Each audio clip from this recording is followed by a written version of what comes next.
ஆத்ம நமஸ்காரம் சகோதர சகோதரிகளே. இப்பொழுது நம் செவிகளில் நாம் வாசிக்கப்பட்டு கேட்க இருக்கின்ற ஞானக்களஞ்சிய நூலின் பெயர் என்னவென்றால் சர்க்குரு போதம் என்ற மாபெரும் ஞானக்களஞ்சிய நூலாகும். இந்நூலினை நாம் அனைவரும், அதாவது உலகோர் அனைவரும் ஞானம் அடைய வேண்டி கொடுத்த ஞான பெருந்தகை யாரென்றால் அகண்ட பரிபூரண சச்சிதானந்த சுவாமிகள் ஆவார்கள். வாசிக்கப்படும் தலைப்பின் சாரம் என்னவென்றால் சர்க்குருநாதரின் வீரகர்ச்சனை. பதிவின் தொடக்கம் ஆரம்பம். மானிடர்களே, உங்களில் ஒருவருக்கும் ஒரு சங்கதி கூட உண்மை கிடையாது.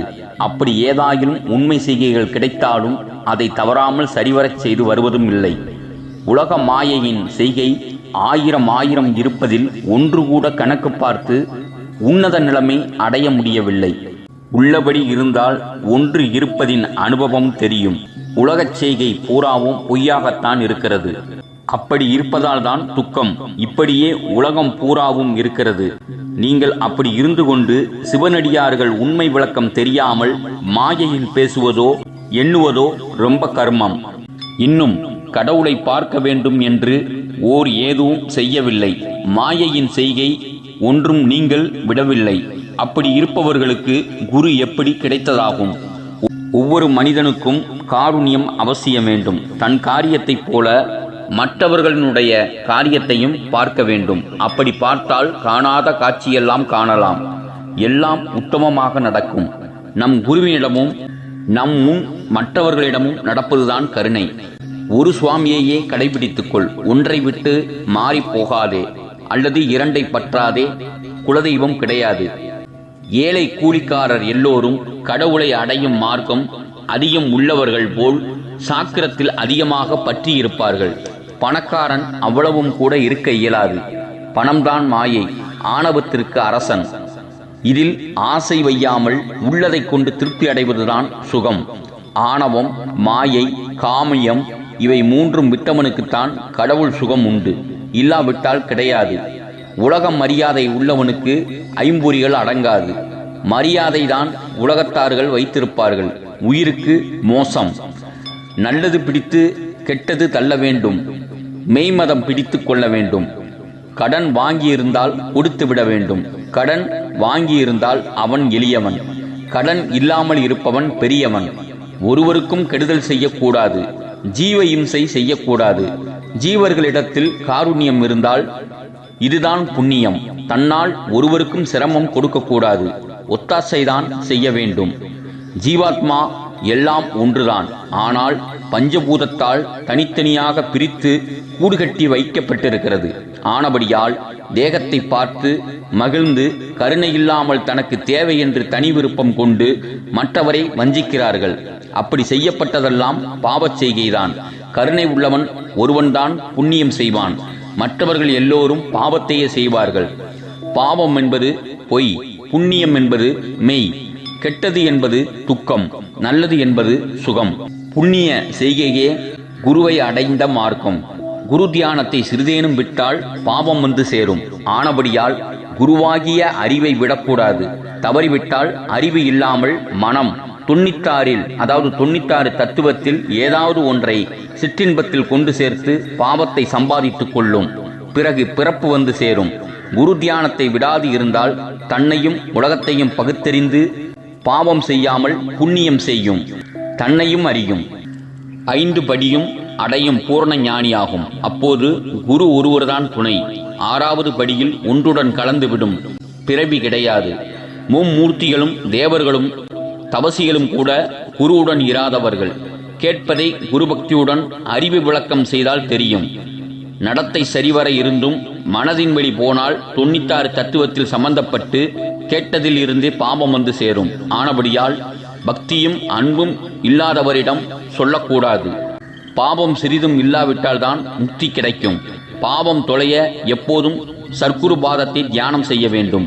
ஒருவன் தான் நினைத்த பொருளை அடைந்து அதன் பிறகு அப்பொருள் அவனை விட்டு நழுவுகிறது. அப்பொருள் கிடைத்த போது மகிழ்ச்சியும், நழுவினால் துக்கமும் அடைகிறான். அவ்விதம் நடந்ததை ஆராய்ந்து இதுதான் நிச்சய செயல் என்று தேறி நிம்மதியடைகிறான். அவ்விதம் பழக பழக பிறகு நிச்சய அனுபோகத்திடம் ஏற்படுகிறது. இந்த திடக்கணக்கை அடைந்து நிற்பதுதான் தான் என்பது. அன்பு முதிர்ச்சியால் தான் கருணை திடம் ஏற்பட்டு தான் என்ற ஞானம் உண்டாகிறது. ஞானி ஒருவன் எடுத்த பொருளை கண்டுபிடிக்க வேண்டிய அவசியமில்லை. பொருள் மாயை சம்பந்தம். அந்த பொருள் எப்படி வந்ததோ அப்படியே போய்விடும். வந்தது போகும் என்பது ஞானிக்கு தெரியும். வராததும் போகாததும் தான் ஞானிகள் கண்டுபிடித்துக் கொள்வார்கள். பசி, தாகம், மோகம், வெட்கம், துக்கம் ஆகிய 5 உண்டு. அவற்றுள் பசி, தாகம், மோகம் முதலிய முதல் 3 உலகத்தாருக்கும், துக்கம், வெட்கம் ஆகிய பின் 2 சாதுவுக்கும் உண்டு. முதல் 3 சாதுக்களுக்கு கிடையாது. 6வது ஆனந்தம். உலகத்தார்கள் முதல் 3 வைத்திருப்பதால் மனம் நிம்மதியற்று தாம் நிஷ்டையில் ஆனந்தமாக இருக்கும்போது தொண்டு செய்ய முயற்சி செய்து தொந்தரவு செய்கிறது. ஜாடை செய்தாலும் தெரிவதில்லை. சச்சங்க அனுபவம் இல்லாத குறைதான். அப்படி இனி செய்வது சரியல்ல. முன் மௌன காலத்தில் இப்படி நடந்தால் துக்கம் உண்டாகி உதைத்து விடுகிறது. பிறகு அவர்கள் நடை சரியாக வந்தது. இப்போது அடியார்கள் சரிவர நடந்தால் போதும். அதுதான் ஆனந்தம். என்னுடையது என்று நினைப்பவன் 3 கெட்டவன். அவன் உடலையே தான் என்று நினைத்திருப்பவன். அந்த உடலை உயிராக கவனிப்பான். அதாவது கடவுளை கவனித்தால்தான் உயிரை கடவுள் காப்பார். அந்த உயிரை காக்கும் போது அந்த உயிருள்ள உடல் கடவுளால் காக்கப்படும். இது அனுபவம் இல்லாமல் சொல்லக்கூடாது. உடலை கவனிக்கிறவர்கள் ஞானி. கடவுள் கொடுத்த தோண்டி அதை ஓட்டை செய்யக்கூடாது. அதாவது மாயையில் மனம் போகவிடக்கூடாது. உலகத்திற்கு ஒருவன் அடிமையாக இருந்தால் அவன் பெண் பிள்ளை. யார் ஒருவன் அடிமை இல்லாதவனோ அவன்தான் ஆண் பிள்ளை. தன் குரு ஒருவருக்குத்தான் அடிமையாக இருக்க வேண்டும். சாகாமல் இருக்கக்கூடியவன்தான் ஆண் பிள்ளை. தன்னை உணரும் வரைக்கும் ஜீவாத்மா பொய். தன்னை உணர்ந்த அன்றுதான் ஜீவாத்மா மெய். இப்பொழுது இருக்கும் மனிதர்களுக்கும் மிருகங்களுக்கும் இருக்கும் ஜீவாத்மா பொய்தான். இந்த மானிடர்கள் எல்லோரும் நடைப்பிணம்தான். சுவாமிக்கு சரீரம் எப்பொழுது விடுமோ அப்பொழுதுதான் ஆனந்தம். சாகாமல் இருக்கும் மருந்து சுவாமிதான் கண்டுபிடித்திருக்கிறது. சாகாமல் இருப்பது என்றால் பிறவாமல் இருக்க வேண்டும். மும்மூர்த்திகளுக்கும் மண்ணுலகத்தில் பிறக்க வேண்டும் என்றும் ஓர் ஆசை இருக்கிறது. துக்கம் விட்டால் ஞானம், ஆசை விட்டால் ஆனந்தம்.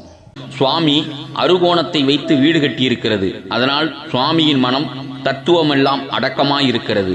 உலகமே மண்ணாகத்தான் இருக்கிறது. பொருள், தங்கம், வீடு, தேகம் முதலியவையும் மண்தான். ஈஸ்வரன் மேம்பட்டவர்கள்தான் ஞானிகள். அவர்கள் சுத்த சைதன்ய நிலையில் இருப்பார்கள். உலகத்தார்கள் பிரதி பிரயோஜனத்தை எதிர்பார்த்துதான் நடப்பார்கள். எப்பொழுது இவர்கள் எதிர்பாராமல் நடக்கிறார்களோ அப்பொழுதுதான் சரியாகும். உயிருக்கு நன்மை செய்தால் உடல் அழியாது. அது குருவால் தான் கிடைக்கும். சாதகன் தன் வேலையைத்தான் பார்க்க வேண்டும். வீட்டு வேலை சிரத்தையாக பார்க்கக்கூடாது. இந்த வீட்டு வேலையை சிரத்தையாக பார்த்தால் ஆசையை மென்மேலும் விருத்தி செய்யும். அறம் 32 ஜீவகாருண்யம் மட்டும் தவறாமல் நடத்த வேண்டும்.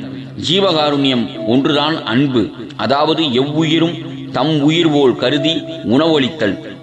இன்னும் உலக செய்கைகள் விரிவாக போவதை ஒடுக்க வேண்டும். அதுதான் அறிவு. அதாவது 1 தொழில் செய்வது, 2 குடும்பத்துடன் உழல்வது, 3 கடவுளை அடைய ஆசைப்பட்டு முயல்வது. ஆக 3 தொழில்கள். 1 முதல் 5 வரை அறிவுள்ள உயிர்களை கடவுள் உலகத்தில் படைத்திருக்கிறார். மனிதனுக்கு மட்டும் 6வது அறிவு கடவுளால் கொடுக்கப்பட்டிருக்கிறது. அந்த அறிவு விசாரணையினால் ஞானத்தை அடையும். அந்தபடி செய்கைதான் உத்தம செய்கை. இங்கே பார்க்காதே, திரும்பி உட்கார்ந்து அங்கே பாரு.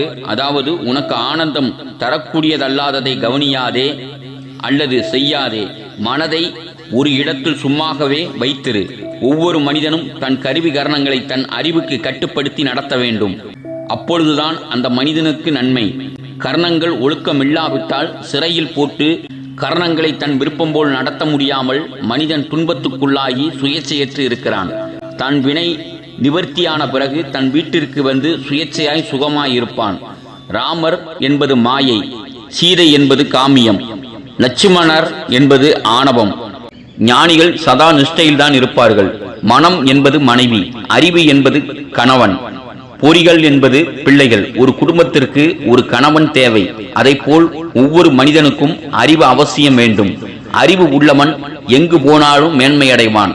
உலகத்தார்கள் அறிவு என்பதை பேச்சில் வைத்திருக்கிறார்களே ஒழிய காரியத்தில் அறிவை செலுத்துவதில்லை. எப்படிப்பட்டவனாய் இருந்தாலும் அவன் அறிவை ஆளுவதில்லை என்று சர்க்குருபோதம் என்ற ஞானக்களஞ்சிய நூலில் சர்க்குருநாதரின் வீரகர்ஜனை என்ற தலைப்பில் அகண்ட பரிபூர்ண சச்சிதானந்த சுவாமிகள் கொடுத்துள்ளார். கேட்டதை மனதில் இருத்தி அவரவர்கள் ஞானமடைய பாடுபடுவோமாக. ஆத்ம நமஸ்காரம் சகோதர சகோதரிகளே.